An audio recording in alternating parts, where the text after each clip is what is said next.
একজন পাগলি নয়, একজন মা। প্রতিদিন খুব ভোরে এক বৃদ্ধা এসে বসে থাকে কলেজের ক্যাম্পাসে এক কোণে, মাঠের এক প্রান্তে। রোদের তাপে ক্লান্ত হয় না, কারো সাথে তেমন কথা বলে না, শুধু বসেই থাকে। ক্লাস শেষ হলে আবার নিঃশব্দে চলে যায়। এই দৃশ্য বহুদিন ধরে লক্ষ্য করছিল জিকে। কলেজের এক ছাত্রর সাথে একদিন মহিলাকে কথা বলতে দেখে। জিকের মনে কেমন একটা অস্থিরতা বিরাজ করে। কে এই বৃদ্ধা? কেন তিনি প্রতিদিন আসেন এখানে? অনেককে জিজ্ঞাসা করে জিকে। সবাই বলে ও পাগলি, অনেক আগেই পাগল হয়ে গেছে।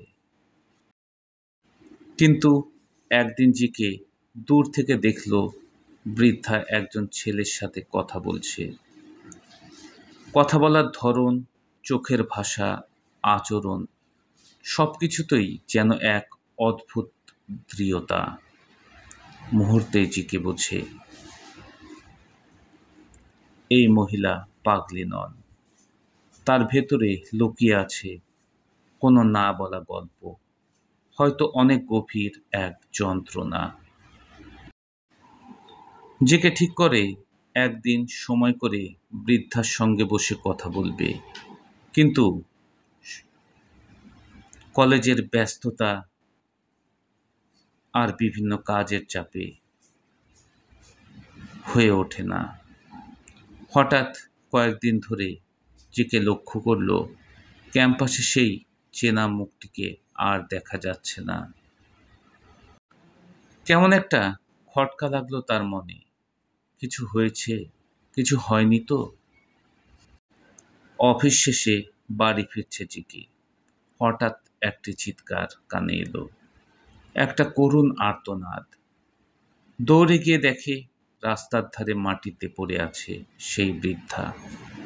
শরীর রক্তে ভিজে গেছে, কাঁপছে। কেউ বলল এক হোন্ডাওয়ালা ছেলে জোরে সোরে ধাক্কা দিয়ে পালিয়ে।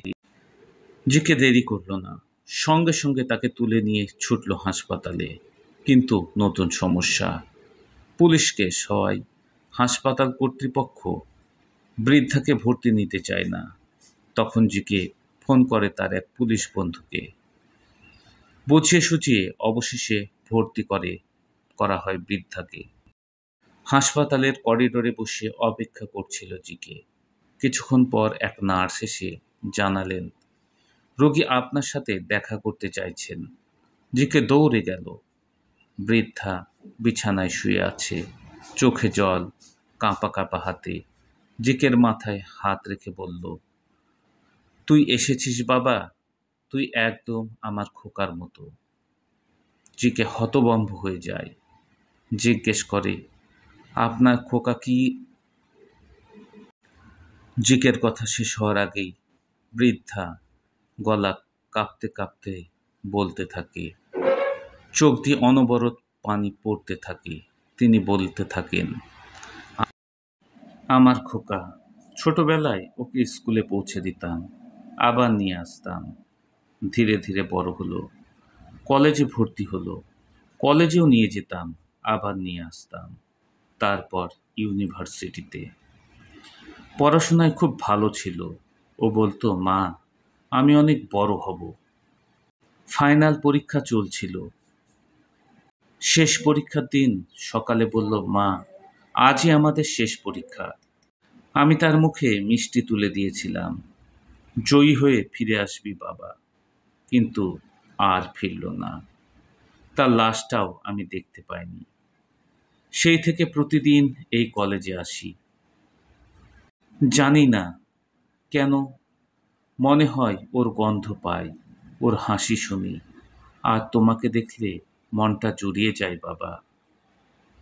তুমি যেন একদম আমার খোকার মতো। এই বলে বৃদ্ধা জিকের হাত শক্ত করে ধরে রাখলেন। জিকে জিকে কাঁপা কাঁপা গলায় ডাক দিল, ডক্টর, ডক্টর। বৃদ্ধের চোখ বন্ধ হয়ে যাচ্ছে ধীরে ধীরে। জিকে বুঝতে পারে এটা শুধু এক বৃদ্ধার কথা নয়, এক মায়ের হাহাকার, তার অপেক্ষার গল্প। শেষ কথা, কেউ বলে পাগলি, কেউ অবহেলা করে পাশ কাটিয়ে যায়, কিন্তু প্রতিটি পাগলির পেছনে একটা গল্প থাকে, থাকে একটা মায়ের ছায়া। আমরা হয়তো দেখতে পাই না, বুঝতে চাই না। জিকে দেখেছিল, আর তার হৃদয়েই জন্মে নিয়েছিল নতুন করে একজন সন্তানের দায়িত্ব।